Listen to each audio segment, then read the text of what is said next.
Now, I know a lot of you had high hopes for the new Pope after the incessant leftist activism of his predecessor, but I try to warn you, Pope Leo is cut from the same cloth.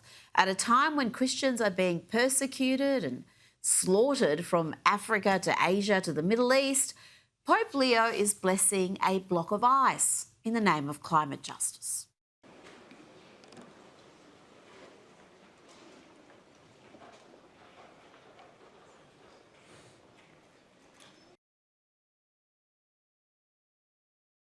Joining me now is Newsweek's Senior Editor-at-Large and Article 3 Project Senior Counsel Josh Hammer. Josh, what do you make of that performance, Pope Leo engaging in the bizarre antic of blessing blocks of ice, a glacier, in the name of climate justice? Yeah, it's really quite beyond parody on the one hand, Rita. On the other hand, this is sadly the kind of thing that we expect from many global leaders, including many liberal popes. I mean, it's the kind of thing that we certainly would have expected from Pope Francis. I mean, who was about as left-wing Marxist many had to get. Unfortunately, I think many of us had higher expectations for Pope Leo. I mean, after all, he's the first American-born pope. He's from Chicago. Maybe he has some good old-fashioned American Midwestern sensibility, but unfortunately, either what we've seen thus far has not exactly been particularly inspiring, has it been? You know, I think the irony is that when you think about biblical religion, Judaism and Christianity, Protestantism, Catholicism, whatever it is here, you know, in a lot of ways, the entire purpose of the introduction of monotheism to the world was to do away with the paganism of old. But really, if you think about it, so-called climate change, the greeny radicalism, the global warming agenda, it's really just refashioned, repackaged paganism, because they're not actually worshiping the God in the heavens, are they? They're actually worshiping the earth, and they have all these weird rituals there, and you get expelled from being a member of good society for sinning, and you have to atone. It has all of the basic elements of a religion. It's kind of just the perverse inversion of the religion. Once upon a time, you would have expected, I don't know, the Pope. I mean, the Pope. You would expect the Pope to actually understand this, right? But unfortunately, that's not what this Pope is, apparently, and that makes me quite sad.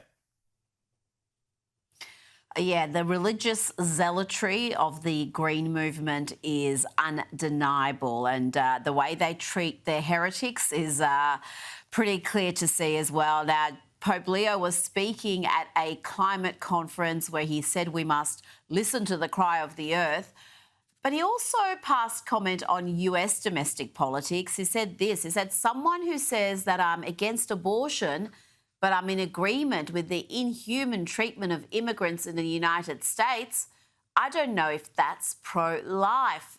Josh, you're a man of faith. How do you respond to those comments? Yeah, I'm so sick of all of these ridiculous comments. You can't be pro-life if you don't agree with me on some totally unrelated stance. Rita, a few months ago at the Turning Point USA Student Action Summit in Tampa, I debated Dave Smith, a libertarian provocateur, and he tried this same thing with the audience there. He said, you can't be pro-life and simultaneously support Israel's war against Hamas and Gaza. He actually got booed for saying that at the conference, and that was to the crowd's great credit. So too, I would boo Pope Leo, if I saw him in person there. I would boo him to his face for saying this as well. These things have nothing to do with them. Literally nothing. By the way, I would actually counter, if you want to play this game, this is a very dumb game to play, but if you actually want to play this game, you want to go down the rabbit hole of saying that you're not pro-life, if you don't agree with my stance on immigration, I would challenge the Holy Father as saying the following. Is it pro-life to embolden and encourage the worst international human trafficking rings, the drug cartels, the Sinaloa cartel, El Jalisco, all the various cartels that are taking innocent women and children and young men as well, but often women and children,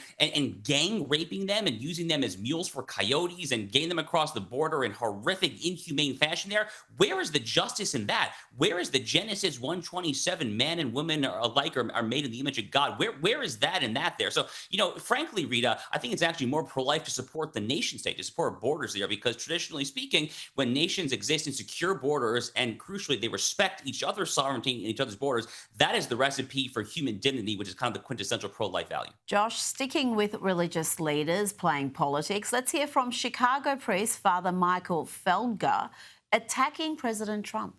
The state of emergency is in America, not Chicago, and is birthed from this president and his administration. Dr. King said he could not raise his voice against the violence of the oppressed without having first spoken clearly to the greater purveyor of violence, his own country. And those are my words to you, Mr. Trump. Before you dare speak about any violence in Chicago, look into your mirror and address the violence coming from the White House. Josh, the father there is a controversial figure, having faced a number of serious allegations in the past. But what do you make of his intervention in the politics in the US again, with President Trump wanting to enforce law and order measures in Chicago, and he's coming out and saying, no, the violence is actually emanating from the Oval Office?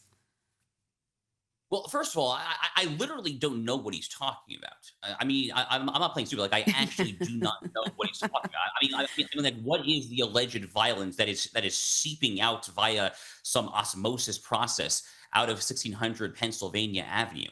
I mean, I'm pretty sure that the guy who killed my friend Charlie Kirk was a left-wing fanatic. I'm pretty sure the guy that killed 2 Israeli embassy staffers in Washington, D.C. in May was a left-wing fanatic. And on we go. The political violence in America right now, Rita, is not coming from the Trump White House. It is not coming from the J6ers. It is not coming from conservatives in general. It is coming from the political left. Polling bears this out over and over and over again. We see every poll that shows that left-wingers increasingly say that speech is the same thing as violence, and that therefore, if speech is equated with violence, then the proper response to speech that you don't like is not speech but violence. This is horrific. This is frankly how free societies die. So I literally don't know what he's talking about. He probably should look in a mirror. And I would also say, to kind of go back to the whole religious thing here, again, this is a priest. This is someone who I presume has read the Bible there. Well, he's in Chicago. Well, he should probably be familiar with the book of Jeremiah. Jeremiah chapter 29 famously exhorts individuals and says you should focus on the welfare of your own city, because there in your own city you shall find peace and you shall seek welfare. It's kind of a federalist kind of exhortation, if you will. It is urging people to focus on your locality, on your own city there. Well, this guy should be less focused on Washington, D.C. and less focused on his alleged issues with the White House, and focus a little more on his own backyard. I went to law school in Chicago. I lived there for 3 years. Let me tell you, Southside Chicago is a war zone. It is a veritable war zone. It is horrifically dangerous. I have not been back to that city in 3.5 years. I'm not sure, frankly, when the next time I will go back is. It's an absolute catastrophe. And if this guy wants to talk about violence, well, I would encourage him to get out of whatever kind of Tony upscale suburb he probably lives in, go to Southside Chicago and then report back to us. Chicago, you look at the crime rate there, Josh, it is just appalling. Every weekend there seems to be a spate of mass shootings, gang violence, innocent people being caught up. And for a priest to be grandstanding on an anti-Trump agenda, it just seems like he likes the cameras there a little bit too much. Now, we featured earlier in the program in Lefties celebrities losing their teeny tiny minds, from Richard Gere to Ariana Grande to something called Bad Bunny. Hollywood is not relenting one bit. They're happy to ignore or even condemn more than half the country. There's a real disconnect between the celebrity media class and reality. How sustainable is that, Josh? Well, it's not sustainable. I mean, at some point, there's going to have to be a market correction, right? I mean, this is how market forces work, is that when there are a lot of people demanding something and there's not supply, then naturally there's going to be some suppliers there. Now, there have been some folks, Rita, I think you and I are both big country music fans. You know, there have been some country music stars, for instance, who have kind of gone out of their way to try to console Erica Kirk, the widow of Charlie Kirk, Jason Aldean, Morgan Wallen, among others there. So there's something of a counterculture in the music space, at least. There's something of counterculture developing there. Certainly the NFL has very much put its foot in its mouth, the National Football League, in deciding that Bad Bunny is going to be the Super Bowl halftime show next year. Now, for what it's worth, I actually was pleasantly surprised by Bad Bunny's cameo performance in Happy Gilmore 2 when he was Adam Sandler's caddy. I thought that was kind of an enjoyable role for him there, but I don't like it when Bad Bunny opens his mouth about politics, because he's typically preaching a vehemently anti-ICE, pro-anarchy, anti-law enforcement, anti-nation state, frankly, in many ways, just anti-Western civilization message.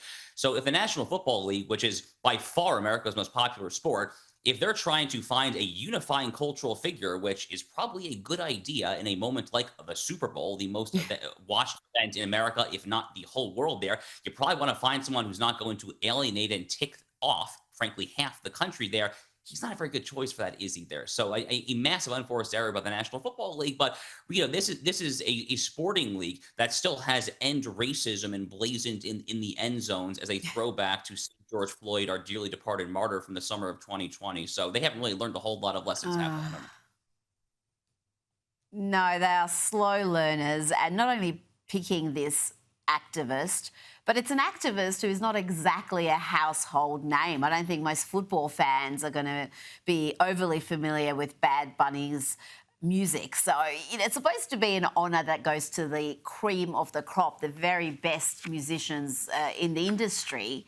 And this one is definitely a strange choice. Now, we were talking about political violence before. Virginia's Democratic nominee for Attorney General, Jay Jones, is being backed by key Democrats despite his horrific text messages being exposed, where he said just shocking things, Josh, including hoping former Republican House Speaker Todd Gilbert's children would die.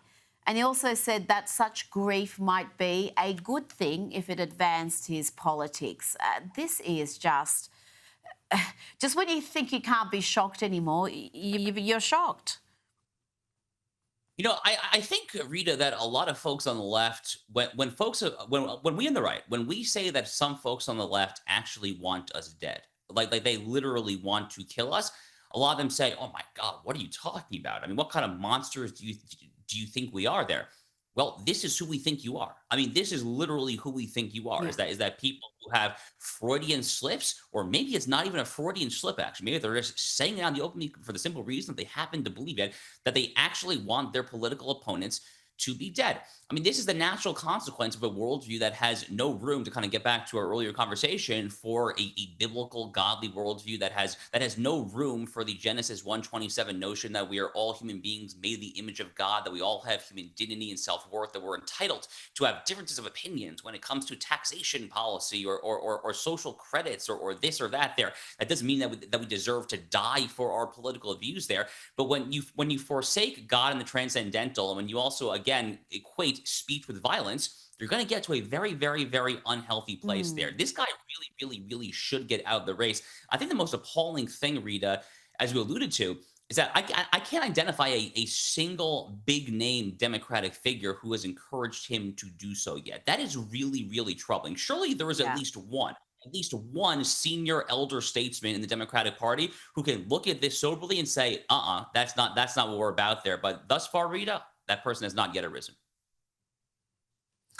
Well, Virginia's Republican Lieutenant Governor Winsome Sears had this to say about Jay Jones and the Democrats' hateful, violent rhetoric.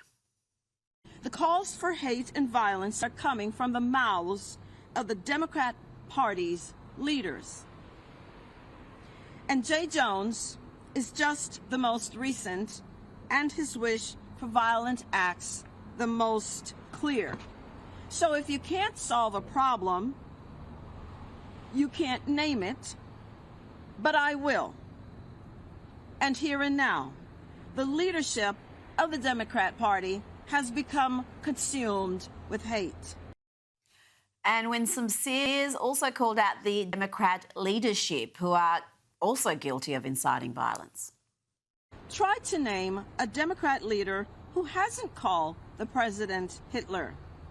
Try to name one who hasn't said Republicans and our policies are an existential threat to democracy. No, I am not saying Democrat leaders are committing violence, although Jay Jones fantasizes about murdering Republican children. Josh, we really haven't seen a change in tone from the left after the assassination attempts against Donald Trump, and even after the assassination of Charlie Kirk. They have continued with this rhetoric, labelling their political opponents fascists, threats to democracies, modern-day Hitlers, knowing that their supporter base, certainly segments of it, are prone to acts of violence. Correct. And I think back to Pennsylvania. I think back to the Butler, Pennsylvania, July 2024, when Donald Trump moves his head a millimeter one direction and miraculously escapes an assassin's bullets by literally millimeters there. And that in theory would have been the moment for the left to look in the mirror and to call out their own shock troops, their grassroots thugs, the Antifa street thug wing of the movement of the party, and say, this is enough. Enough is enough already there. We are going to compete with Republicans. We're going to compete with Trump, compete with MAGA at the ballot box when it comes to the battle of ideas, in the battle of written op-eds and videos, whatever there. But we're not going to get involved when it comes to knives and swords and rifles and bullets there. That would have been the moment there. They didn't do that. They literally did not do that. So I'm not the least bit surprised that they have not done that in the aftermath of Charlie Kirk's horrific death, because they've already shown that they have no interest in doing so. More generally, Rita, I think back to the 2024 election, just a few months after Donald Trump miraculously survived, well, I guess both of the attempted assassinations, but especially the one in Butler, Pennsylvania there. And Democrats, of course, lost all 7 swing states. They lost all the Sun Belt swing states, all 4 of them, all 3 of the Rust Belt swing states there. Now, here we are coming up on 1 year after the November 2024 general election there.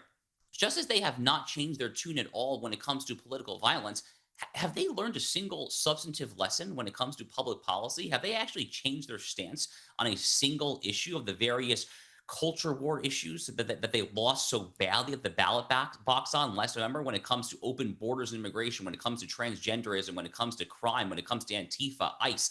Far from it. Look at Portland, Oregon right now. The Portland police is literally not protecting federal facilities from anti-ICE anarchic protesters there. It's insane. They have learned absolutely nothing whatsoever. And unless and until they do so, at best, they're going to keep on losing election after election. At worst, they're going to get more people killed. Josh Hammer, thank you so much for your time tonight.